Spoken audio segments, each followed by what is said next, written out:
los ejes articuladores justo como ejes de la educación y cómo, a partir de ellos, relacionarlos con los campos formativos. Y ahora sí, organicemos los proyectos. Exploremos. Exploremos. En el video de ayer hablamos sobre los ejes articuladores, ¿verdad? Recordemos cuáles son: pensamiento crítico, inclusión, igualdad de género, apropiación de la cultura a partir de la lectura y la escritura, la interculturalidad crítica, artes y experiencias estéticas y vida saludable, ¿ok? Lo que ahora vamos a hacer en este video es que hablaremos de cómo los utilizamos transversalmente y con una mirada aplicada hacia los campos formativos. ¿Ok? Para eso vamos a utilizar los PDAs dependiendo de lo que queremos trabajar en cualquiera de los 4 campos. Los 4 campos formativos son lenguajes y saberes, pensamiento científico, ética y naturaleza y sociedades. Y de lo humano a lo comunitario. Ok. Ahora bien, los ejes articuladores y campos formativos dan sentido, por ejemplo, a las enseñanzas y el aprendizaje en el aula y en la escuela. También apuntalan el perfil de egreso, porque para ser ciudadanos críticos y tener, por ejemplo, las herramientas para continuar aprendizajes a lo largo de la vida, necesitamos tener estas bases que la educación básica nos va a dar. Representan una perspectiva ética. Van a conectar también, por ejemplo, los contenidos de las diferentes disciplinas dentro de un campo formativo o de varios campos formativos, porque vinculan la enseñanza y la vida cotidiana. Permiten, por ejemplo, pensar la educación como un diálogo permanente con la realidad cotidiana y que la educación tenga un sentido humano. Que nos lleve a la reflexión y la argumentación. Ok. La articulación entre los ejes y los contenidos de los diferentes campos formativos debe ser muy dinámica, ya que parte de los intereses, por ejemplo, y las necesidades que tienen los alumnos y alumnas, los problemas identificados en el diagnóstico socioeducativo, los contenidos y aprendizajes esperados del programa analítico, pero aterrizados a partir del programa sintético y la planeación didáctica en el aula, que lo haremos a través de los PDAs. El punto clave será la selección de los proyectos, ¿no? Y la adaptación de los PDAs, porque dependiendo de cada grupo, de la comunidad y de otros factores, escogerán unos u otros. Y vas a hacer con respecto también a los que tengas identificados que necesitas trabajar en ese momento. ¿Por qué? Porque esa enseñanza va a ser justo para tu grupo y por lo tanto es individual aunque se parezca a otras.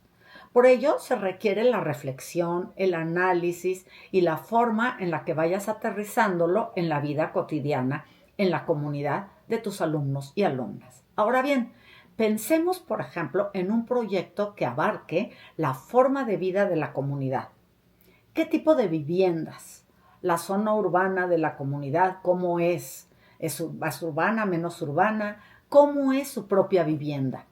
¿Quiénes viven en ella? ¿Qué tipo de construcciones? Partamos, por ejemplo, de que uno de los principios es que la vivienda son mucho más que 4 paredes, ¿no? ¿Cómo se sienten emocionalmente en la vivienda? ¿Se sienten seguros? ¿Los espacios, por ejemplo, para hombres y mujeres son equitativos? ¿Todos tienen los mismos derechos de uso en la casa, en la vivienda? ¿En qué medida compartir, autorreflexionar, descubrir, por ejemplo, influye en la salud emocional, física y mental? No solo a nivel familiar, escolar o integración a la comunidad, sino en todo.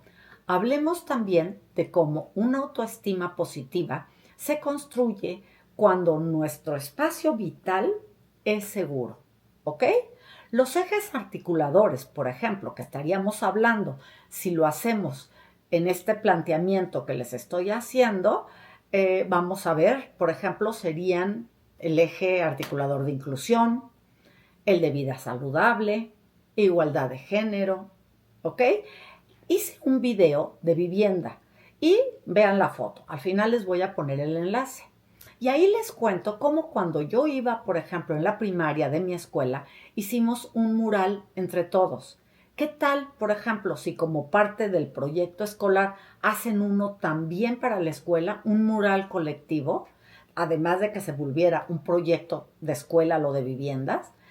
Este es un proyecto que considero que es de interés para alumnos y alumnas, además de que se involucrarían mucho. Y me puedo suponer que todos, claro, querrán participar. En este punto, también nos estaríamos conectando con el eje articulador de artes y experiencias estéticas, porque construimos juntos una mirada estética, un espacio artístico. ¿Cómo piensas que lo recibiría la comunidad escolar? Y en ese sentido, esto es como para darles una idea de un proyecto que pueden o no aplicar. ¿Es un proyecto colectivo? ¿Cómo favorecen los proyectos el desarrollo personal, familiar y de la comunidad? Hablar de esto, de hablar de estos temas, contribuye al bien común y al entorno físico y natural de nuestro entorno de la comunidad, por ejemplo.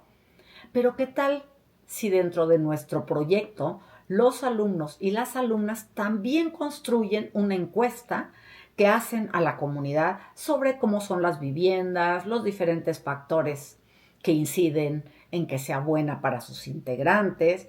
Elaborar, por ejemplo, esa encuesta de este tipo es incorporar preguntas que se desprenden desde diferentes campos formativos, ¿ok? Y después, las respuestas se organizarían en gráficas, ¿ok? Aquí estaríamos involucrando también el eje de pensamiento creativo crítico, pensando que este proyecto puede ser algo que se hiciera de forma escolar, pues ya que culminarán con este mural colectivo dentro de los PDAs. Varios se refieren a la apropiación de las culturas a través de la lectura y la escritura. Al final van a encontrar el enlace al video de vivienda, más otros más que ahorita les platico. Pero hablemos de qué se vería, por ejemplo, en cada campo formativo. En lenguajes, por ejemplo, las actividades inciden en narraciones del presente y del pasado. También, por ejemplo, hay una descripción de lugares y personas, intercambios de punto de vista, entrevistas, construcción de cuentos o descripciones. Bastantes temas, ¿no? Saberes y pensamiento científico. Por ejemplo, salud, economía, economía familiar, protección del ecosistema. ¿Qué factores contribuyen a que perduren, se mantengan, se mejoren los ecosistemas? Por ejemplo, también al cálculo de perímetros y áreas de las viviendas. También interpretar y organizar los datos. ¿Ok? Hablemos, por ejemplo, del campo formativo de ética, naturaleza y sociedades. ¿En dónde está ubicada la comunidad? ¿Qué tamaño tiene?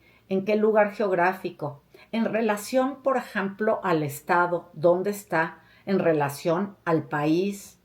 Y si se aplica por la fase en la que están en relación con el mundo. ¿Cómo están? Desde la parte emocional también. ¿Cómo nos sentimos, por ejemplo, en nuestra vivienda? ¿Seguros, inseguros? ¿Qué situaciones afectan y promueven la inseguridad o la seguridad? Para abordar este punto, también se podría hablar de maltrato, abuso, bullying. ¿Qué otro aspecto podemos incluir dentro de este proyecto? Pues también, por ejemplo, la educación para la paz. La construcción de paz es muy importante. Debemos de trabajar en nuestras aulas para eso.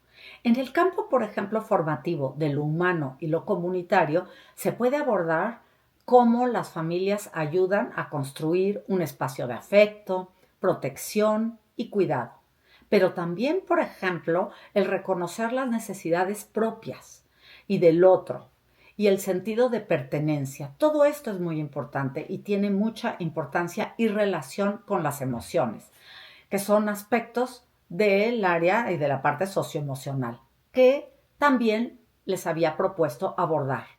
Ahora bien, en el campo formativo de ética, naturaleza y sociedades, no podemos dejar de lado que en las viviendas también se involucran aspectos de vida saludable, alimentación, pero también higiene. Si consideran apropiado, también se podrían incorporar, por ejemplo, reflexiones sobre equidad de género. Ahora bien, ¿qué materiales les propongo que utilicen? Bueno, pues miren, está el video de vivienda, un espacio seguro. Les pondré también, por ejemplo, además del enlace para verlo, otros más. Lo que yo quiero es que estos videos, estos libros, les sirvan como herramienta que pueden detonar sus proyectos y las primeras reflexiones en el aula. Obviamente, ustedes en los libros de texto gratuito encontrarán también ideas y lecturas que les servirán. También, por ejemplo, les sugiero la lectura de estos libros que van a contribuir a reflexiones. Si me preguntan, por ejemplo, ¿para qué grado utilizarías los libros, estos que les estoy diciendo? Yo les diría, ¿saben qué? No importa para qué grado, lo podría hacer desde muy pequeños hasta secundaria y más. ¿Y por qué? Porque la lectura de estos libros con las preguntas abiertas y detonadoras apropiadas a la edad de los lectores que lo están recibiendo va a generar reflexiones que detonan y que pueden abordar diferentes temas. Lo que cambiará después, por ejemplo, es la charla, está la lectura y lo que cambia después es la charla que tenemos dependiendo las edades. Te sugiero este maravilloso libro, Tú importas. También este otro de Comer a todo color. Y ¿Cómo? Para ellos también te voy a compartir unos videos. En resumen, primero hacemos una lectura de la realidad, ¿de acuerdo? Luego contextualizamos la realidad y la aterrizamos en un programa analítico, ¿ok? Pero también decidimos qué metodología vamos a usar para aplicarlo y buscamos herramientas que nos apoyen para la construcción de los saberes. No olvidemos que la evaluación formativa es un aspecto muy importante. Espero que con este ejemplo les ayude un poco en esta parte de transversalidad, de aplicación, con un proyecto que creo yo pueden hacer y adaptar para sus aulas. Si les gustó la cápsula, dale like, comparte, suscríbete al canal y hasta la próxima.